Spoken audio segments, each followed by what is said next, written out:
The champagne flutes shattered against the marble floor of the Met Gala, silencing the crowd instantly. But Gideon Thorpe didn't hear the glass break.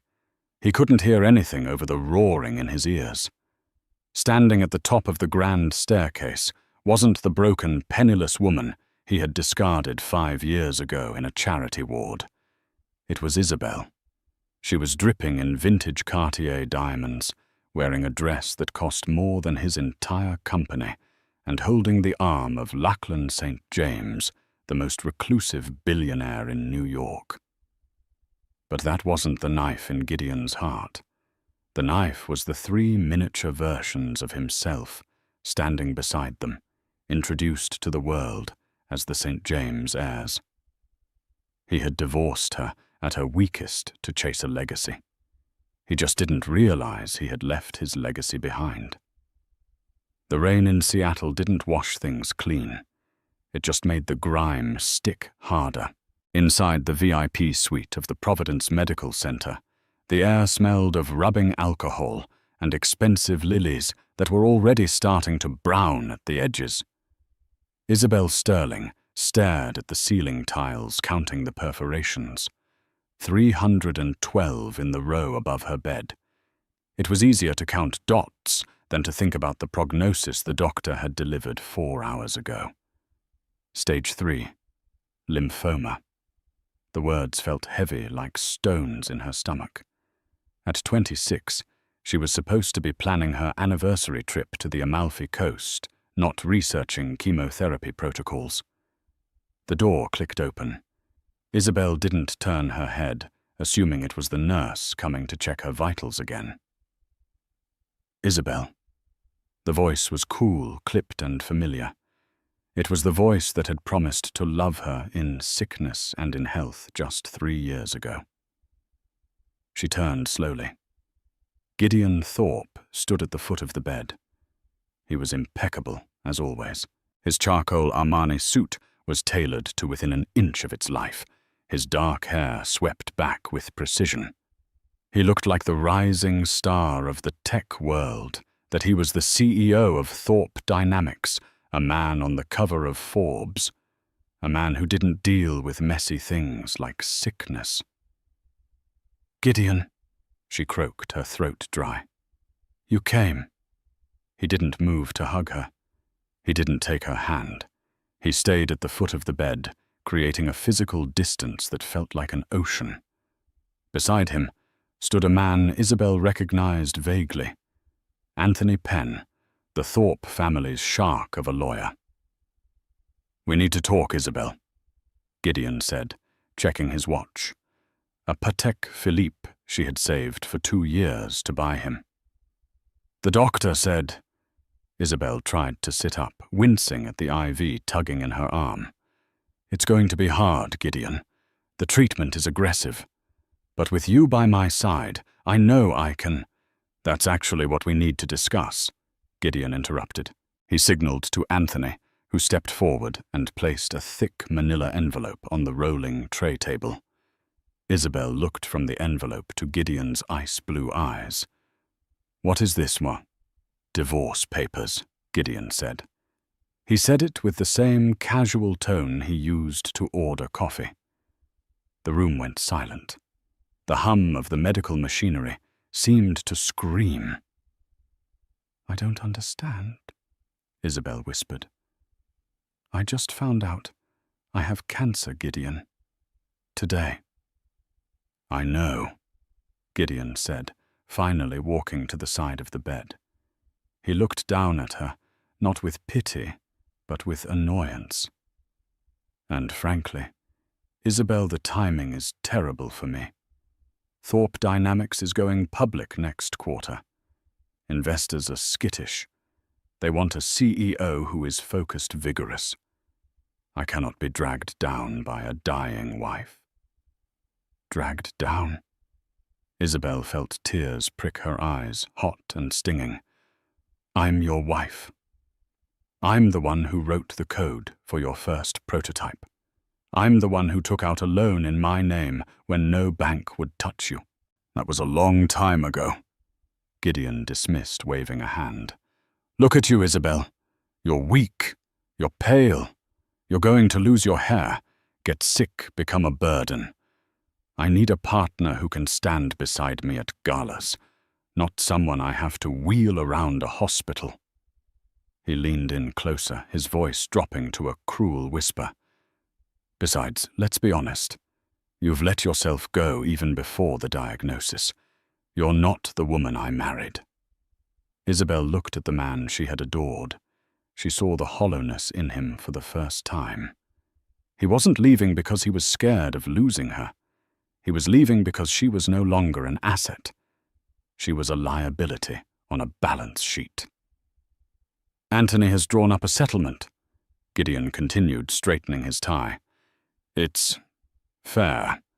Considering you didn't sign a prenup, you should be grateful. We're offering you a lump sum of $50,000 and full ownership of your old Honda." $50,000. Isabel laughed, a broken, hysterical sound. "Our house in Mercer Island is worth $4 million. The company is worth billions. The house is in my name," Gideon said coldly. "And the company, you have no equity. You trusted me, remember, you never asked for shares." He was right. She had trusted him completely. She had given him everything, her talent, her credit score, her youth. "Sign the papers, Isabel," Anthony Penn said softly, uncapping a fountain pen. "If you fight this, Gideon will cut off your health insurance immediately.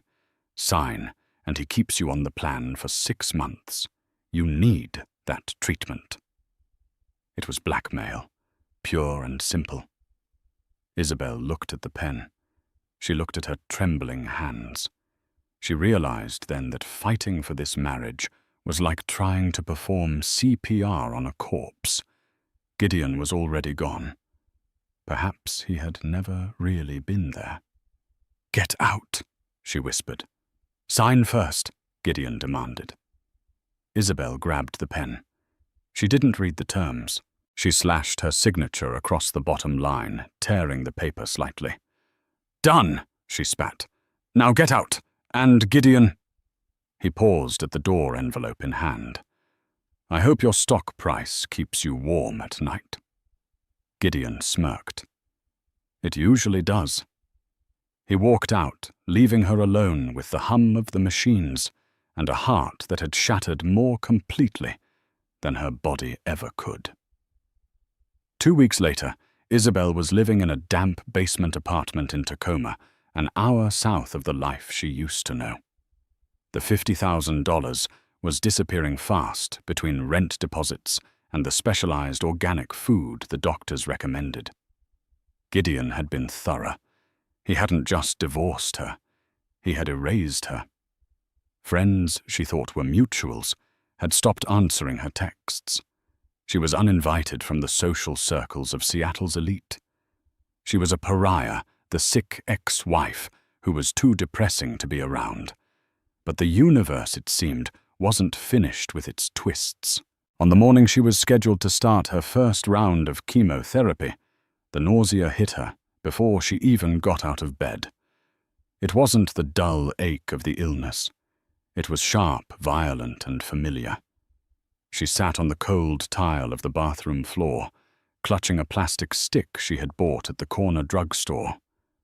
2 pink lines. Pregnant. She did the math. The timeline was undeniable. It had happened the night of his birthday, 3 weeks before the diagnosis, the last time he had touched her. She sat back against the bathtub, clutching her stomach. She was carrying the child of the man who had discarded her, like garbage. "No," she whispered to the empty room. "No, no, no." The oncologist was grave. "Isabel, you cannot undergo chemotherapy while pregnant. The drugs will terminate the pregnancy or cause severe defects. You have a choice to make, your life or the pregnancy." It should have been an easy choice. She had no husband, no money, and a life-threatening illness. Bringing a child into this mess, let alone Gideon. Thorpe's child was madness. But as she lay in bed that night, hand hovering over her flat stomach, she felt a strange, fierce heat. Gideon had taken everything from her. He had taken her past, her present, and her dignity. This child. This was the only thing that was hers. She made a decision that defied logic. She refused the chemo. She opted for a holistic, risky, and grueling regimen of diet changes and mild pregnancy-safe treatments, praying her body would hold out long enough to deliver. She disappeared. She changed her phone number. She deleted her social media. She began using her maiden name, Isabel St. Clair, but stylized it. She became simply Bella. 7 months later, in a charity hospital in Oregon, amidst a thunderstorm that shook the windows, Isabel didn't give birth to a child. She gave birth to 3. Triplets, 2 boys and a girl, Leo Julian and Aria. They were tiny, premature, and fighting for every breath. But as Isabel held them exhausted and balder than she had ever been from the stress and illness, she looked at their faces. They had Gideon's eyes, but they had her chin, her fire. "You will never know him," she vowed, kissing Leo's forehead. "You are mine." The years that followed were a blur of survival. Isabel's remission was nothing short of a miracle. The doctors called it spontaneous regression. Isabel called it the sheer will to survive for her children. But survival wasn't enough. She needed to thrive. She needed to build a fortress so high that Gideon Thorpe could never scale it. She couldn't go back to the tech world. Gideon had blacklisted her there. So she turned to her other talent, the written word. She started ghostwriting. At first it was low-paying blogs, then memoirs for C-list celebrities. Her sharp wit and ability to capture a voice got noticed.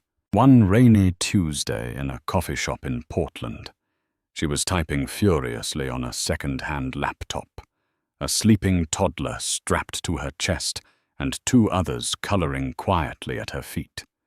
A man in a soaking wet trench coat stood in line, visibly agitated. He was arguing on his phone. "I don't care that the speechwriter quit, David. The gala is in 3 hours. I cannot go up there and wing a speech about renewable energy infrastructure to the G7 summit representatives." He hung up, slamming the phone onto the counter. He looked around, exasperated, and his eyes landed on Isabel, or rather on the screen of her laptop, which was facing him. He squinted. Are you editing the keynote for the governor?" Isabel looked up. The man was handsome in a rugged, tired way. He had dark circles under eyes that were the color of whiskey. "I am," she said, adjusting the baby carrier. "Though he doesn't know it. I'm ghosting for his ghost writer." The man stepped closer. "You write speeches. I write anything that pays," she said tiredly. "I'm Lachlan," he said, extending a hand. "I need 2,000 words on the future of green hydrogen. I need it to be persuasive, slightly emotional, but data-driven, and I need it in 45 minutes. I'll pay you $5,000. Isabel looked at the triplets. They needed winter coats. They needed a new apartment. She cracked her knuckles.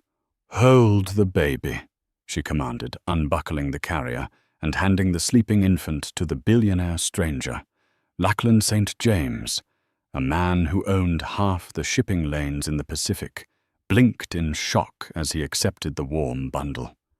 "Make it 10,000, Isabel said, her fingers already flying across the keys. "And buy my kids a hot chocolate." 40 minutes later, she handed him a thumb drive. Lachlan read the speech on his phone. He stopped halfway through. He looked at Isabel, really looked at her, seeing past the frayed sweater and the exhaustion to the brilliance underneath. "Who are you?" he asked quietly. "I'm nobody," Isabel said, taking the baby back. "Just a mum." Lachlan reached into his pocket and pulled out a titanium business card. "This is my personal number. If you ever want to stop being nobody and start running my communications division, call me." He left. Isabel stared at the check he had written. $10,000. It was the first brick in her fortress. 5 years is a lifetime in the world of business, but for Isabel, it was an entire reincarnation. The transition from the damp basement in Tacoma to the penthouse overlooking Central Park hadn't happened overnight. It was paved with sleepless nights, terrifying strategic gambles, and the unwavering silent support of Lachlan St. James. Isabel, now known globally in the corporate world simply as Bella St. Clair, had become the secret weapon of St. James Industries. She wasn't just a communications director. She was the architect of the company's modern soul. She had taken Lachlan's cold industrial shipping empire and pivoted it into renewable tech and AI logistics. She softened his image, sharpened his message, and tripled his stock value. But her most important role was played behind the heavy oak doors of the penthouse, away from the flashing cameras. It was a Tuesday evening in late October. The sprawling living room was a chaotic fortress of pillows and blankets. "Attack the flank!" shouted 5-year-old Leo, waving a plastic sword. "Calculated retreat," countered Julian, his identical twin, diving behind the sofa.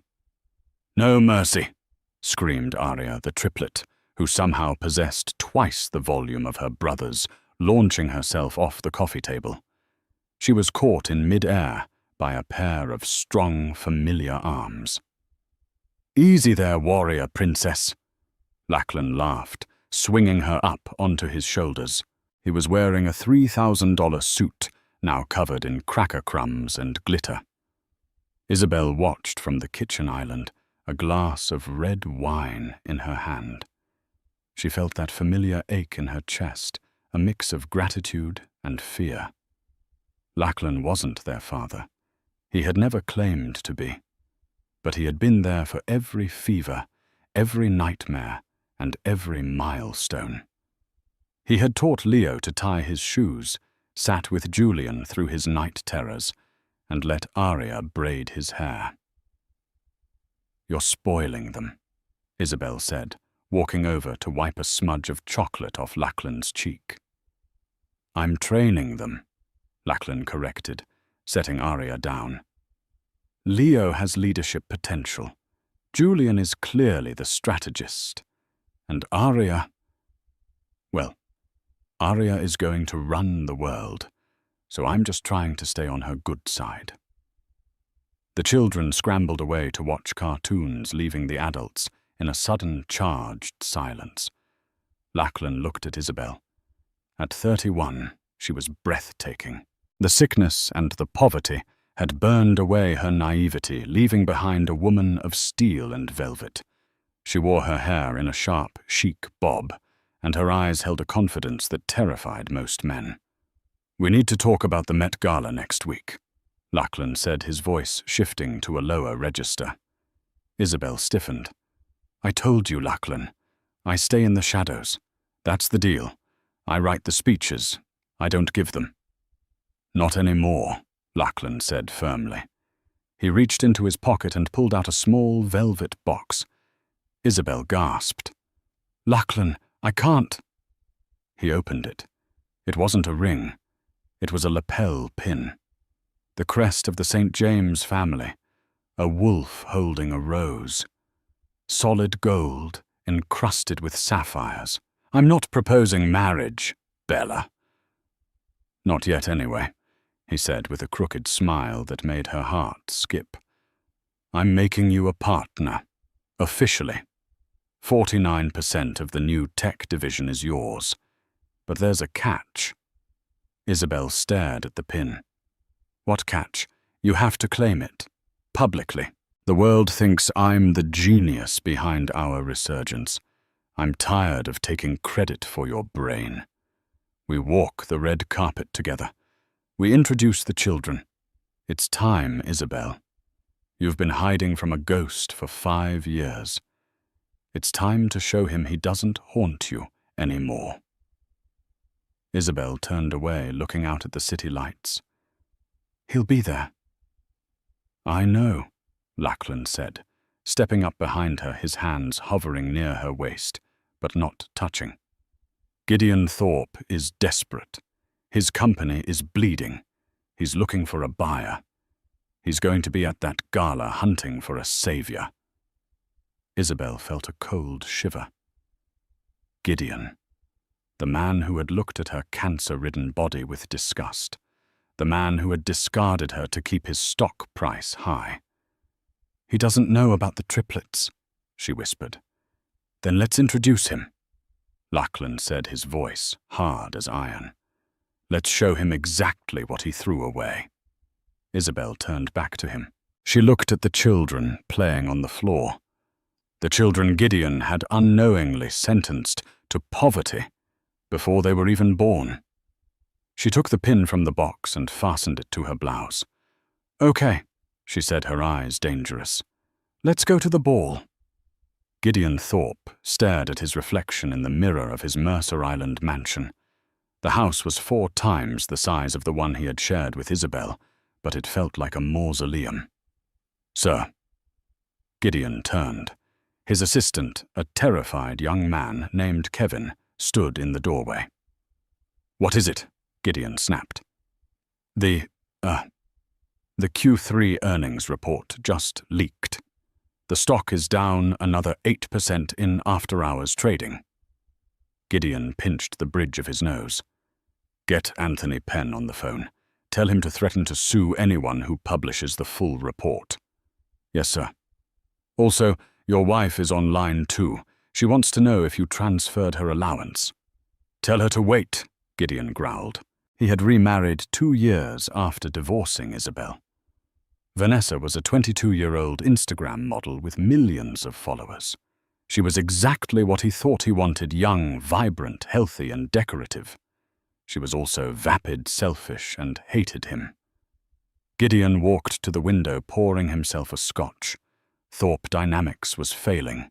The innovation had dried up the day Isabel left, though he refused to admit it. He had hired teams of coders, expensive consultants, and Ivy League strategists, but none of them had her intuition. None of them could see the code like music the way she did. He thought of her sometimes, rarely. He assumed she was dead, or living in a trailer somewhere. He had felt a twinge of guilt a year after the divorce, but he had buried it under a mountain of money. She was the past, a broken cog he had replaced. But now, he was the one breaking. Anthony, Gideon said when the lawyer picked up. We need a lifeline. There's only one play left, Gideon. Anthony's voice crackled. St. James Industries. They're looking to acquire a hardware division. If we can get Lachlan St. James to buy us out, you walk away with your fortune intact. If not, you're looking at bankruptcy by Christmas. Lachlan St. James, Gideon sneered. The recluse. The man never takes meetings. He's going to be at the Met Gala on Monday, Anthony said. It's confirmed. It's his first public appearance in a decade. You need to be there, Gideon. You need to corner him and sell him the company.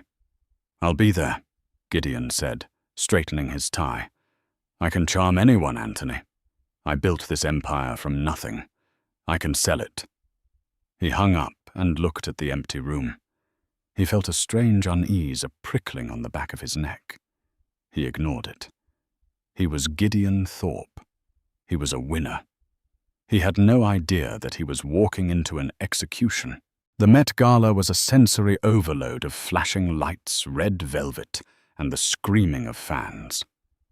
The theme was Gilded Future, and the steps of the museum were crowded with celebrities in robotic couture and metallic gowns. Gideon stood near the entrance of the Great Hall, swirling a glass of champagne he hadn't tasted. He looked impeccable in a Tom Ford tuxedo, but his eyes were darting around the room, scanning for one man. "Stop fidgeting, you look desperate," Vanessa hissed beside him. She was wearing a gold dress that showed almost everything, tapping furiously on her phone. "Are they taking pictures of us, or no one is taking pictures?" "Shut up, Vanessa," Gideon muttered. Suddenly the room went quiet. It was a ripple effect, silence spreading from the entrance down to the bar. The photographers stopped shouting. The flashes stopped popping, then erupted all at once in a blinding strobe that was 10 times more intense than before. "Who is that?" someone whispered near Gideon.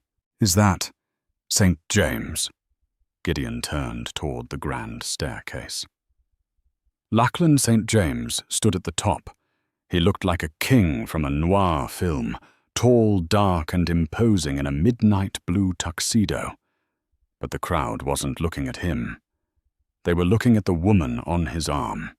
She was wearing a gown of liquid silver that clung to her body like a second skin, cascading down into a train that shimmered with thousands of crushed diamonds. Her hair was sleek, dark, and sharp. Her neck was adorned with a sapphire choker that Gideon recognized from a museum catalogue. It was the St. James star, a gem worth $50 million. Gideon squinted. The woman looked familiar. The curve of her jaw. The way she held her head high, exposing that elegant neck. Then she looked down. Her eyes locked with his across the crowded room. Gideon dropped his glass. It shattered on the marble floor. Isabel. It was impossible. She was dead. She was destitute. She couldn't be this vision of power and wealth, standing on the arm of the most powerful man in the world. But the shocks weren't over. From behind the couple, 3 small figures emerged. 2 boys and a girl, perhaps 5 years old. The boys were dressed in miniature versions of Lachlan's tuxedo. The girl wore a silver dress matching Isabel's. They walked with a discipline and poise that was eerie for their age, flanked by security guards. The crowd gasped. Lachlan St. James had children. Isabel placed a hand on Lachlan's arm, and he covered it with his own. They began to descend the stairs, the crowd parting for them like the Red Sea. Gideon couldn't move. His feet were nailed to the floor. His heart was hammering a frantic rhythm against his ribs. They were walking straight toward him. "Gideon!" Vanessa pulled on his sleeve. "Do you know her? Who is that? Why is she wearing the St. James star?" Gideon didn't answer. He watched as Isabel stopped 3 feet in front of him. Up close, she was even more devastating. She radiated health and vitality. Her skin glowed. There was no trace of the sick, pale woman he had left in that hospital bed. "Hello, Gideon," she said. Her voice was smooth, cool water. It wasn't the voice of a victim. It was the voice of a CEO. "Isabel," Gideon choked out. You're alive." "Very much so." She smiled, but the smile didn't reach her eyes. "Despite your best efforts." Lachlan stepped forward, his presence looming over Gideon like a thunderhead. "Thorpe, I understand you've been trying to reach my office." Gideon looked from Lachlan to Isabel, his brain misfiring. Yes, I didn't know you knew my ex-wife."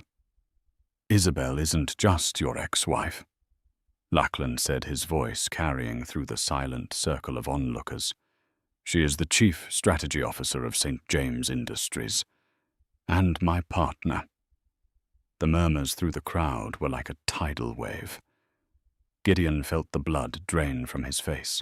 The woman he had called a burden was running the company he was begging to buy him out. And these... Isabel gestured to the 3 children standing quietly beside her. "I don't believe you've met the rest of the team." She placed a hand on the head of the boy on the left. "This is Leo." She touched the other boy. "Julian." And the girl. "And Aria." Gideon looked at the children, really looked at them. He saw his own nose on Leo. He saw his mother's brow on Julian. He saw the Thorpe family chin on Arya. The math hit him like a physical blow. 5 years, the timeline, the night of his birthday. "Isabel," Gideon whispered, his voice trembling. "Are they yours?" Isabel finished the sentence for him. Her expression hardened into diamond-edged cruelty. Biologically, perhaps, but a father is a man who protects his family. A father is a man who stays when things get hard. She looked up at Lachlan, her eyes softening with genuine love. "These are the saint. James' heirs, Gideon. They have a father, and it isn't you." Gideon felt the world spinning. He looked at the triplets. Leo was glaring at him with a ferocity that was terrifying. "You made Mummy cry," the little boy said clearly. The crowd went dead silent. "We don't like you," Arya added, crossing her small arms. Gideon reached out a hand instinctively. "Isabel, please, I didn't know. If I had known you were pregnant, if I had known you would recover." "You would have what?" Isabel cut him off, her voice raising just enough to be heard by the press nearby. "Kept me as an incubator, used them as props for your quarterly reports." She took a step closer, invading his personal space. The scent of pensive lilies and rain surrounded him, the same scent she wore in the hospital, but now it smelled like victory.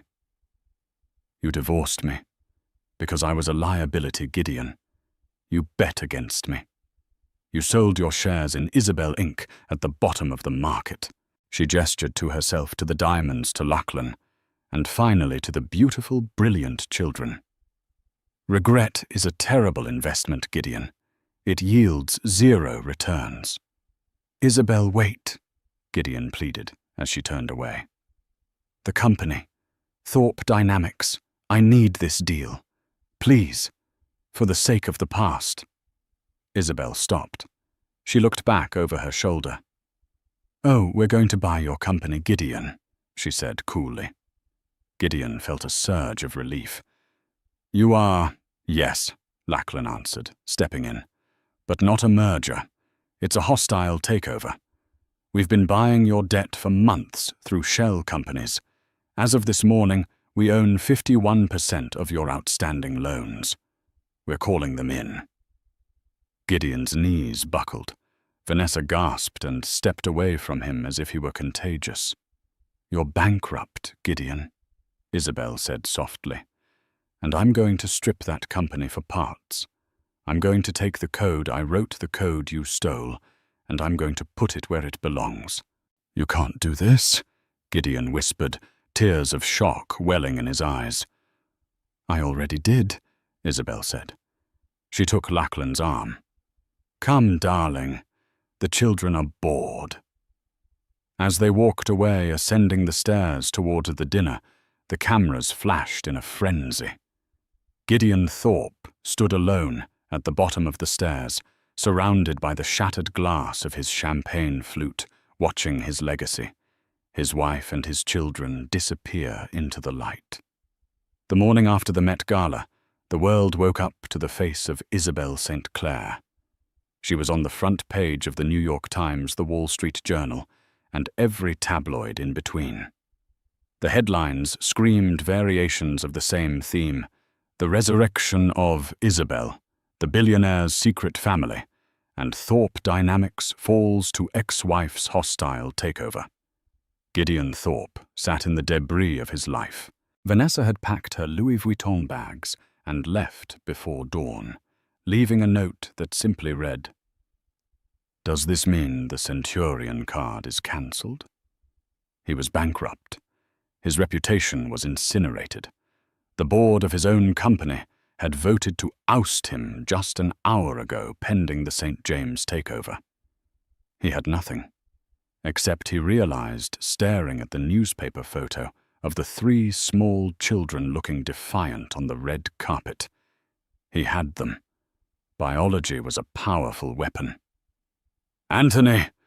Gideon screamed into his phone, pacing his empty mansion. "Get over here. We're filing an emergency petition." Anthony Penn arrived, looking pale. "Gideon, it's over. They own the debt. There's no legal maneuver to stop the acquisition.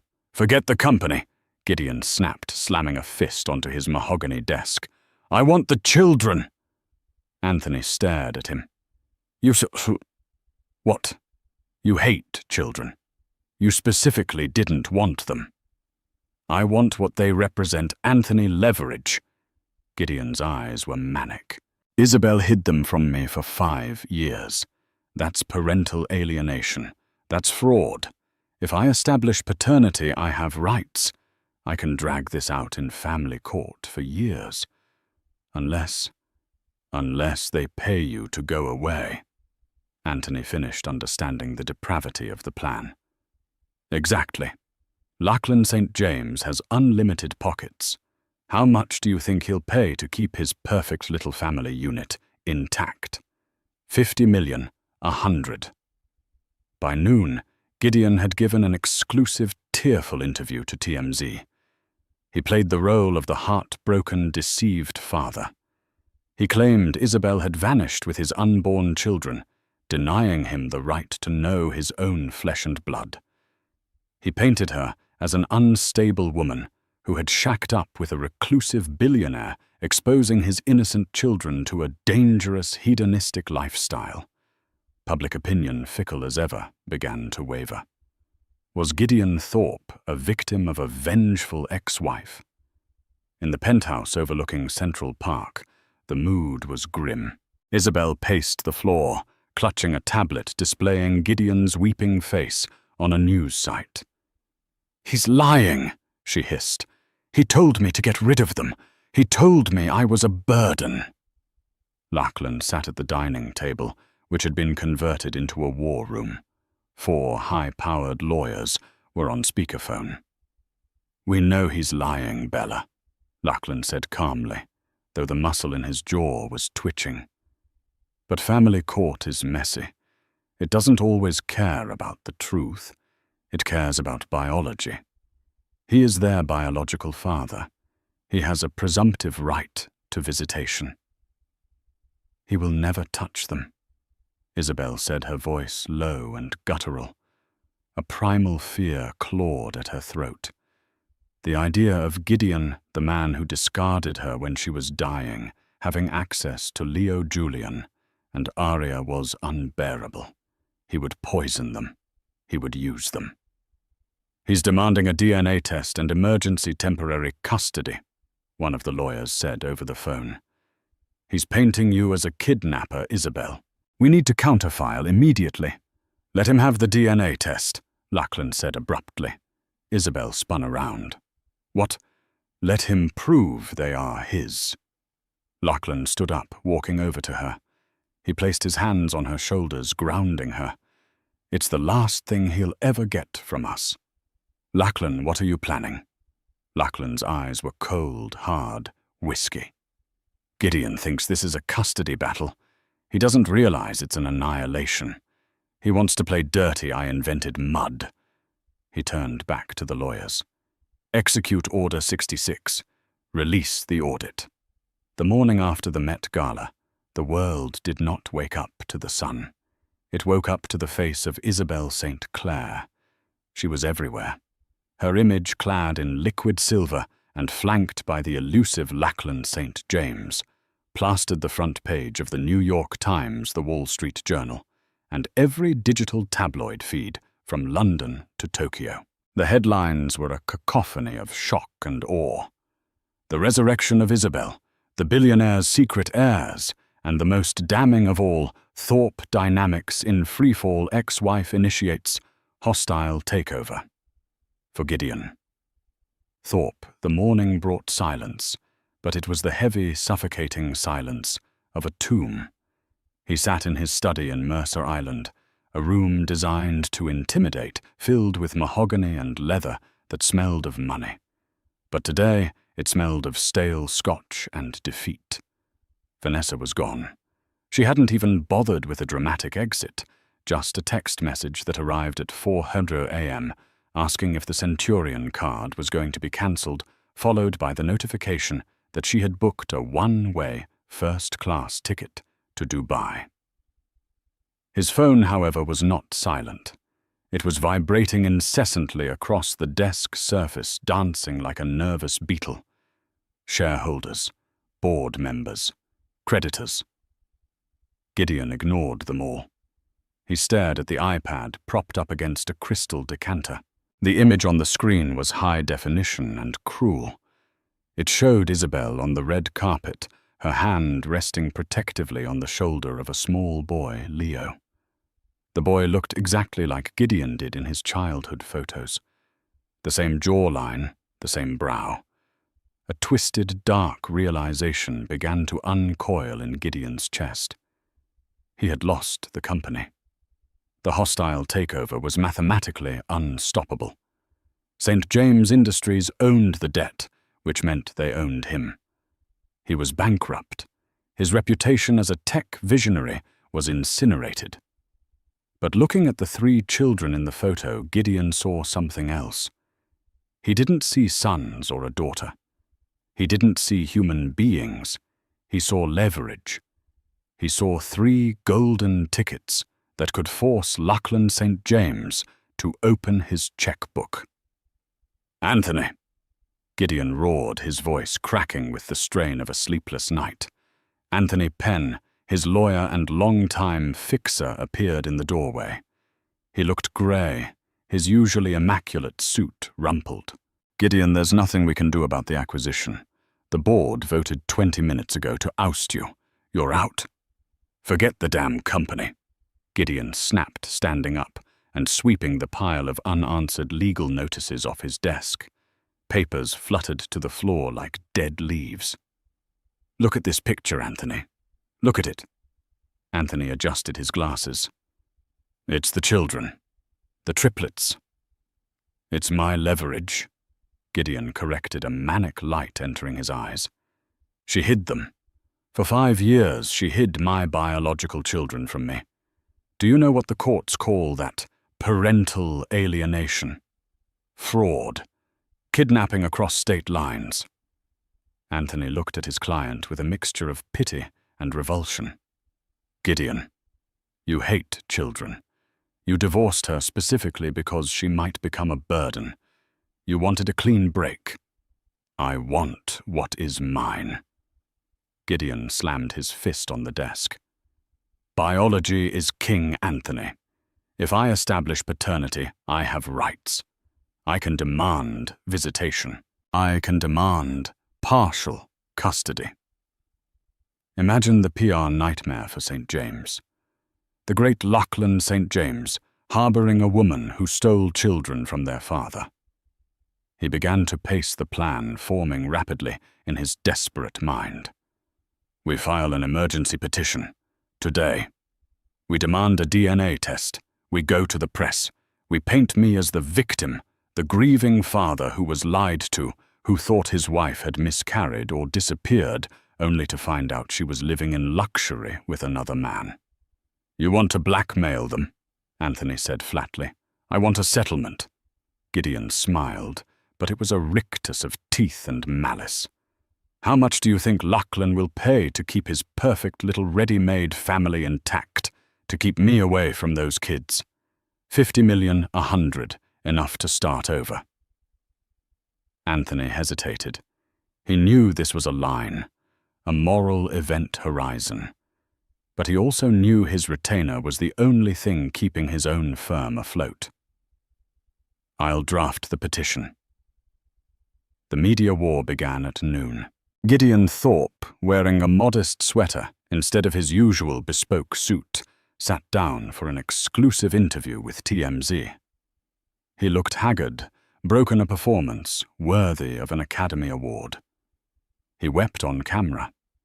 He spoke of the hole in his heart and the unimaginable cruelty of a mother keeping a father from his children. Public opinion, fickle and reactive, began to wobble. The narrative shifted. Was Isabel St. Clair a survivor? Or was she a vindictive ex-wife, using children as pawns? High above Manhattan, in the penthouse of the St. James Tower, the atmosphere was not one of panic, but of cold, calculated fury. Isabel paced the length of the living room, her heels clicking rhythmically on the hardwood. She was watching the interview on the massive, wall-mounted screen. When Gideon wiped a fake tear from his eye, she picked up a crystal coaster and hurled it at the television. It shattered against the wall inches from the screen. "He's lying," she hissed, her voice trembling with rage. "He told me to get out. He told me I was a bad investment. He didn't care if the babies lived or died. He just wanted me off his insurance plan." Lachlan St. James sat at the long dining table, which had been converted into a command center. Stacks of files, laptops, and secure phones cluttered the surface. He looked up at Isabel, his expression calm, but his eyes were dark storms. "We know he's lying, Bella," Lachlan said softly. "The world doesn't know." Isabel spun around to face him. "And the courts. Lachlan, you know how family court works. Biology matters. He has a presumptive right. If a judge grants him visitation, if he gets to take them for a weekend." She stopped the air, leaving her lungs. The image of Leo Julian and Aria, her sensitive, brilliant children, being in the custody of a man like Gideon was a nightmare she couldn't process. "He will break them. He'll tell them I'm crazy. He'll use them as props." "He will never touch them," Lachlan said. He didn't raise his voice, but the absolute certainty in his tone stopped Isabel's spiraling thoughts. Lachlan stood up and walked to her, wrapping his arms around her waist, grounding her. "He thinks he's starting a custody battle. He thinks this is a negotiation." "He wants money," Isabel whispered, resting her forehead against Lachlan's chest. "We should just pay him. Give him what he wants, so he disappears." "No," Lachlan said, pulling back to look into her eyes. "If you pay a blackmailer, you own him forever. We aren't going to pay him, Bella. We are going to obliterate him." He turned to the team of lawyers, waiting silently at the table. "Accept the DNA test. Fast-track it. Schedule the deposition for Friday." "Lachlan," Isabel asked, confused. "Let him prove they are his," Lachlan said, his jaw tightening. "Let him walk into the trap. He wants to talk about the past, fine. We'll talk about the past. All of it." He looked at the lead attorney. "Execute Order 66, release the forensic audit, and get the district attorney on the line." The deposition took place 3 days later in a windowless, sterile conference room at a neutral law firm in downtown Manhattan. The air conditioning was set too low, creating a shivering chill in the room. Gideon sat on one side of the long mahogany table. He looked revitalized. The engagement on his TMZ interview was through the roof. He felt the familiar rush of power returning. He had them cornered. Anthony Penn sat beside him, nervously shuffling papers. On the other side sat Isabel. She wore a suit of sharp white wool armor. She sat perfectly still, her hands folded on the table. Beside her was Lachlan, looking relaxed, almost bored, scrolling through something on his phone. A videographer stood in the corner, the red light of the camera blinking, recording every second. "Ms. St. Clair," Anthony Penn began, his voice tinny in the quiet room. "We are here to establish the facts regarding the paternity of the minor children, Leo Julian and Aria. Do you dispute that Gideon Thorpe is their biological father?" "I dispute that he is a father," Isabel said, her voice clear and cutting. "I do not dispute that he provided the genetic material." "And you admit," Anthony pressed, "that you left the marital home 5 years ago, while pregnant without informing Mr. Thorpe of the viability of said pregnancy. I left the marital home because Mr. Thorpe served me divorce papers in a chemotherapy ward, Isabel replied, her eyes locking onto Gideon's.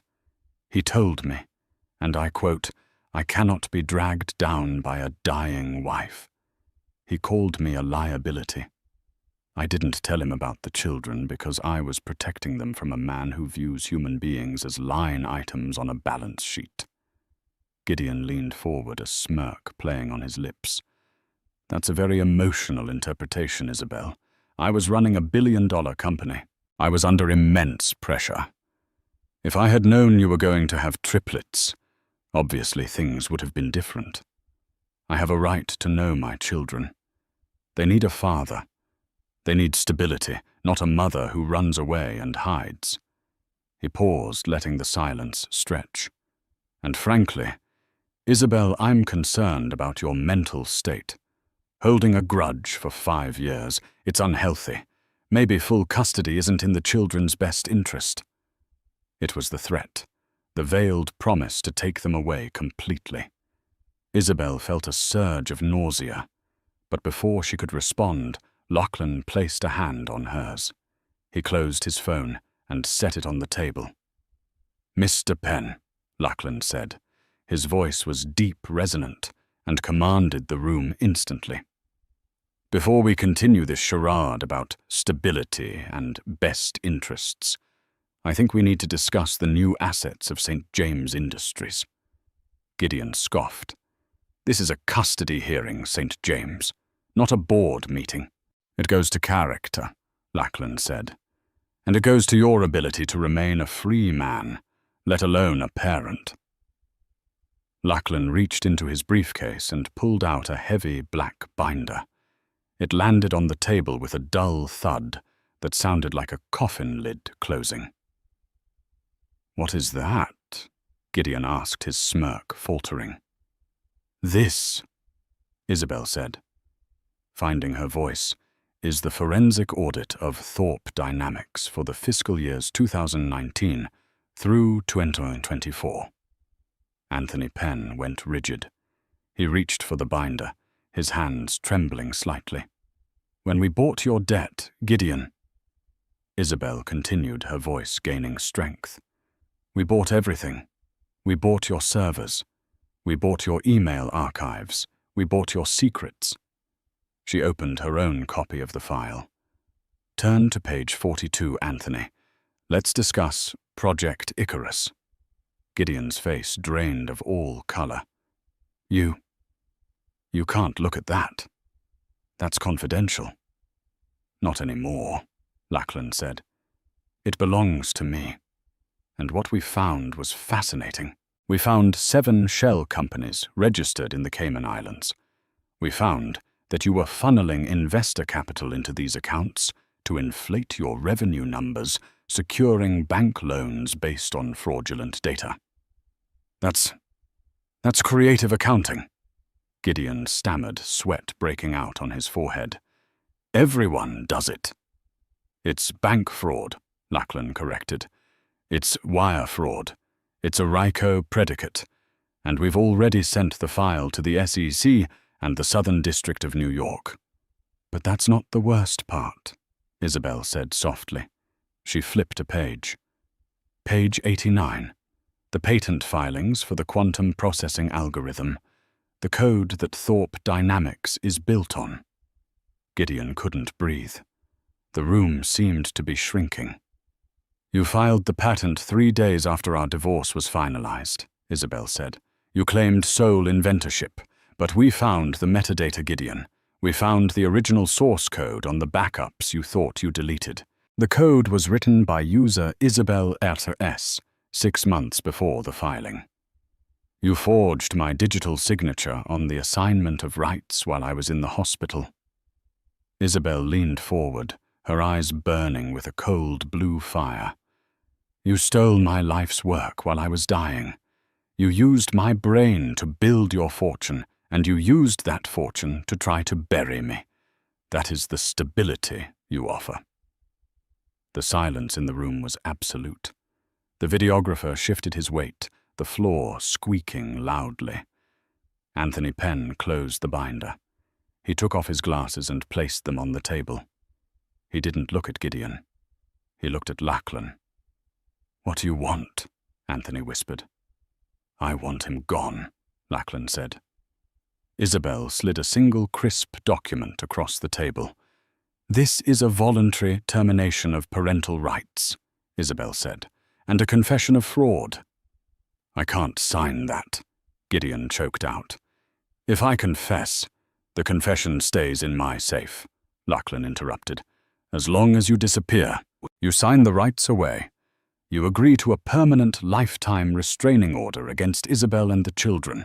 You liquidate your remaining personal assets, the house, the cars, the yacht, and you use the proceeds to pay back the employee pension fund you raided." Lachlan leaned in his voice, dropping to a terrifying whisper. "You do that, and the black binder stays closed. You walk away broke, but you walk away free. You move to a non-extradition country, and you never ever say the name St. James again." "And if I don't?" Gideon asked, tears of terror welling in his eyes.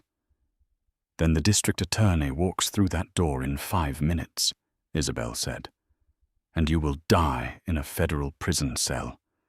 You'll miss the gala, Gideon. You'll miss everything." Gideon looked at Anthony. His lawyer shook his head slowly. "It's the only way, Gideon. They have you cold." Gideon looked at the document. He looked at the binder. He looked at Isabel, the woman he had discarded, the woman he had underestimated, the woman who had just checkmated him without raising her voice. His hand shook violently as he reached for the pen. He didn't think about Leo or Julian or Aria. He didn't think about the fatherhood he was signing away. He thought only of the cold steel bars of a cell. He signed. He pushed the paper back. He stood up, his legs wobbling. He looked like a man who had aged 20 years in 20 minutes. "Get out," Isabel whispered. Gideon Thorpe, the boy wonder of the tech world, the man who wanted a legacy without the work, turned and walked out of the room. He walked out of the skyscraper, out of New York, and out of history. 6 months later. The sun was setting over the Atlantic, painting the sky in hues of bruised purple and burning gold. The St. James estate in the Hamptons was alive with the sound of the ocean and the frantic, joyous barking of a golden retriever puppy. Isabel sat on the stone terrace, a cashmere shawl wrapped around her shoulders against the autumn breeze. She was watching them. Leo was throwing a frisbee that was far too large for the puppy. Julian was sitting on the grass, reading a book about dinosaurs, occasionally looking up to correct Leo's throwing technique. Aria was running in circles, a ribbon in her hand, commanding the wind to blow harder. They were safe. They were happy. They didn't know the name Gideon Thorpe, and they never would. The glass door behind her slid open. Lachlan stepped out, carrying 2 glasses of vintage wine. He looked different here, softer. The armor of the billionaire CEO was gone, replaced by a linen shirt and the relaxed posture of a man who had come home. He handed her a glass and sat on the bench beside her. "I got a call from Anthony Penn today," he said quietly. Isabel tensed slightly. "Is he back?" "No." Lachlan shook his head. "Gideon is in Thailand. Apparently he's trying to start a cryptocurrency scam. It's small time. He's gone, Bella. Really gone." Isabel let out a breath she felt she had been holding for half a decade. The final shadow evaporated. "The rebranding is finished," Lachlan continued. "Thorpe Dynamics doesn't exist anymore. It's officially the Phoenix division of St. James Industries, and the board voted this morning to name the new AI scholarship fund after you." "You did all that?" Isabel smiled, turning to look at him. I didn't do it for you. Lachlan murmured, his eyes crinkling at the corners. I did it for us, because you were the code I was missing. He set his wine glass down on the stone table. He turned to her, his expression shifting from playful to solemn. He reached into his pocket. Isabel's heart skipped a beat. She expected a business card, or perhaps another piece of jewelry to mark a corporate milestone. But Lachlan pulled out a ring. It wasn't flashy. It was a vintage emerald-cut diamond, set in platinum, with a clarity that rivaled water. It was timeless. It was unbreakable. He didn't kneel. They were past the performative gestures. He simply took her hand, his thumb tracing the knuckles that had scrubbed floors in a basement in Tacoma and signed billion-dollar contracts in Manhattan. I told you 5 years ago, Lachlan said, his voice thick with emotion. I don't invest in things I don't intend to keep forever. You and those 3 maniacs on the lawn. You are my greatest investment. You are my life. He looked deep into her eyes. Marry me, Bella. Let's make it official. Let's be the St. James family in name and in ink. Isabel looked at the ring. Then she looked past him at the children. Leo had tackled the puppy. Julian was laughing.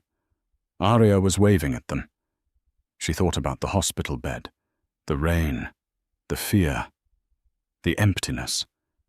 And then she looked at the man who had filled the void with iron and love. Yes, Isabel whispered, tears spilling over, hot and happy. Yes. Let's build our legacy. Lachlan slid the ring onto her finger. It fit perfectly. He pulled her in for a kiss that tasted of wine and salt air and victory. As the sun dipped below the horizon, the lights of the house flickered on, warm and inviting, against the coming night. Gideon Thorpe had divorced her at her weakest, hoping she would fade away. Instead, he had given her the fire to burn brighter than he could ever imagine. Isabel St. Clair was home. And that is the story of Isabel St. Clair, a woman who proved that sometimes your greatest strength is found at your weakest moment. She turned her ashes into a diamond empire and showed Gideon Thorpe that true worth isn't measured in stock options, but in loyalty and love. If you enjoyed this story of revenge, redemption, and billion-dollar twists, please smash that like button. It really helps the channel grow. What did you think of Gideon's fate? Did he get off too easy or was losing everything? Punishment enough. Let me know down in the comments, and don't forget to subscribe and ring the notification bell so you never miss our next dramatic story. Thanks for watching.